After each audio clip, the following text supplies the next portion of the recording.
Hello' সকলো ভালে আছে নিশ্চয় সকলোকে নমস্কাৰ। আজি এটা বৰ ধুনীয়া ভিডিঅ' লৈ আহিছোঁ। একচুৱেলি এটা বস্তু মই একদিন বহুত দিনৰ পৰা ফেচবুক ইনষ্টাগ্ৰাম চবতে দেখি আছিলোঁ। মই ভাবিলোঁ মই এবাৰ ট্ৰাই কৰি চাওঁ, গতিকে বস্তুটো কি হয় এবাৰ চাই লওঁ, হয়নে? আপোনালোকক মই গোটেই ৰিভিউটো জনাম কেনেকুৱা হয়, ইউজ কৰিবলৈ কি হয়। এইটো অকণ টাইম লাগে ইউজ কৰোঁতে। বলকচোন প্ৰথমতে চাই লওঁ কিনো বস্তুটো হয়, কি ইউজ কৰিবলৈ লৈ আহিছোঁ। গতিকে ষ্টাৰ্টিংটো একদম লাষ্ট, ঠিক আছে? গোটেইটো চাব, তেতিয়া আপোনালোকে গম পাব যে এই বস্তুটোৱে কেনেকৈ কাম কৰে, কি হয়। অ'কে, এইটো হয় এইটো বস্তুটো মইতো এতিয়া আনবক্সিং কৰিব লাগিব। এইটো আনিছোঁহে আজি। এক ছেকেণ্ড ৰ'ব, মইতো ফালি লওঁ প্ৰথমতে। এইটো হ'ল ইউটিউবৰ একদম ভাইৰেল প্ৰডাক্ট, সোল স্কিনৰ glycolic acid food peeling mask. আপোনালোকক মই লিংকটো ভিডিঅ'টোৰ তলত লগাই দিম, আপোনালোকে ল'ব পাৰিব তাৰ পৰাই। আজি মই ভাবিলোঁ এইটো ইউজ কৰি চাওঁ, আপোনালোকক মই ৰিভিউটো ইয়াৰ ইউজ কৰাৰ পিছত জনাই আছোঁ। ইম্পৰ্টেণ্ট কথাটো হ'ল সোল স্কিন পিলিং অফ যোনটো, সেইটো ইউজ কৰাৰ আগত আমি ভৰিকেইটা ভালকৈ ধুব লাগিব, ধুই পেলাই মুচি ল'ব লাগিব। এতিয়া মই ভৰিকেইটা ধুলোঁ, ধুই পেলাই মুচি লওঁ। তাৰপিছত মই ফাৰ্ষ্টত ভৰিকেইটা দেখাই লওঁ। দেখাবলৈ মন নাই যোৱা বাৰু, ভৰিকেইটা ভাল নহয় দেখিবলৈ। তথাপি দেখালে আপোনালোকে গম পাব এতিয়া কেনেকুৱা আছিলে, 10 ডেজৰ পিছত কেনেকুৱা হ'ব। ভৰিকেইটা মই মুচি ল'লোঁ। এইটো ফাৰ্ষ্টত মই এনেকুৱা হৈ আছে স্কিনকেইটা। ভৰিটো দেখিবলৈ বৰ এটা ভাল নহয় হা। তো এইটো মই সম্পূৰ্ণ ধুই মেলি পূৰা মুচি লৈছোঁ। মোৰ ভৰিটো এনেকুৱা এতিয়া। ইউজ কৰাৰ পিছত কেনেকুৱা হয় মই নাজানো, গতিকে ইউজ কৰিব লাগিব। এইটোৱে ভৰিটো হাইড্ৰেট কৰে, ছফ্ট কৰে, ডেড স্কিন ৰিমুভ কৰে, আৰু আমাৰ গোটেইখিনি স্কিনৰ কাৰণে ভাল বুলি লিখা আছে দেই ইয়াতে। ল'লোঁ, এইকেইটা ভালকৈ লগাব নোৱাৰিলোঁ দেই, কেনেকৈ লগাই মই নাজানো। গতিকে এইটো হোষ্টেলত আছোঁ দেই, গতিকে বস্তুবিলাক বৰ বিশেষ ভালকৈ থকা নাই।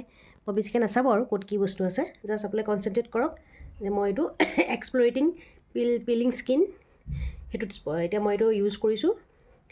এতিয়া বাজিছে ৰাতি 8টা, মই 11টা বজাত খুলিম, তাৰপিছত মই দেখাই যাম।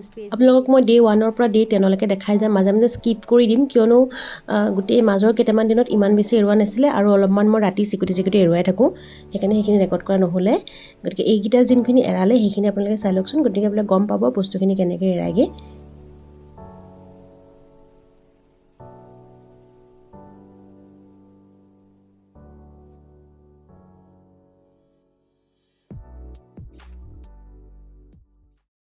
আজি অলমষ্ট শেষেই হ'ল এৰাই। কাইলৈ মই আপোনালোকক জেনুইন ৰিভিউটো গোটেইখিনি দেখাম।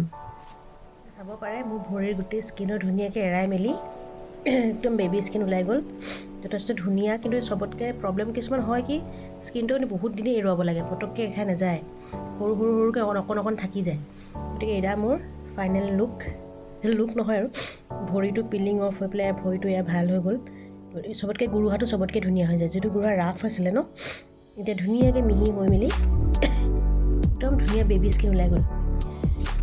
সেইটো বুজি চাওক কিমান ধুনীয়াকৈ। মেইনলি গোৰোহাটো, যাৰ গোৰোহা ফাটে, গোৰোহা কিবা হয়, এইটো মাইকী মানুহৰ মেক্সিমামৰ প্ৰব্লেম থাকে ন, ঠাণ্ডা দিনত গোৰোহা ফটা কিবা কিবি। গতিকে ছালটো এৰুৱাতে অকণ প্ৰব্লেম হয়, আদাৰৱাইজ বহুত ধুনীয়া কাম।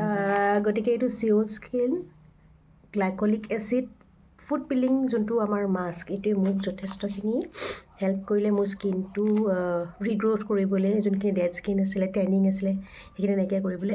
গতিকে মই আপোনালোকক 100% মানে যোনটো জেনুইন ৰিভিউ সেইটো দিছিলোঁ। বাকী মই অনলাইন ভিডিঅ' চাই পেলাই নিজকে কনফিডেঞ্চটো আনিছিলোঁ যে কৰিম বুলি, কাৰণ ভৰিৰ স্কিনটো বৰ বেলেগকৈ এৰাই, মানে দেখিলে ভয় লাগি যায়, কিন্তু অকণ টাইম লাগে। ভিডিঅ'ত দেখুৱাগতে ইমান জল্দি নোলায়, 10 দিনতকৈ বেছিয়ে টাইম লাগিছে মোৰ। আপোনালোকে ইউজ কৰিব পাৰে, খুব ভাল হয়। মই কোনো ধৰণে এইটো এডভাৰটাইজমেণ্ট কৰা নাই, যিহেতু অকণ দাম লয় ন, মোৰ কাৰণেতো দামী হয় বাৰু, বেলেগৰ কাৰণে নাজানো।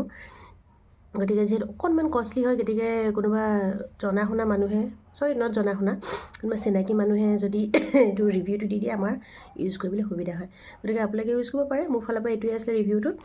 গতিকে আৰু এটা মোৰ ওচৰত আছে, এইটো এক্সট্ৰা হয় দেই, মই এইটো ইউজ নকৰাকৈ থৈ দিছোঁ বুলি নাভাবিব, এইটো এটা এক্সট্ৰা হয়, এইটো মই পিছত ইউজ কৰিম। দুটা আনিছিলোঁ, এটা আনিলে অকণমান প্ৰাইচটো বেছি পৰে কাৰণে মই দুটা লৈ ল'লোঁ, এটা বুলি পিছত ইউজ কৰিম, সেইকাৰণে এইটো পিছৰ কাৰণে থৈ দিছোঁ। গতিকে থেংক ইউ ভিডিঅ'টো চোৱাৰ কাৰণে। সকলোৰে ভাল হওক, ধন্যবাদ।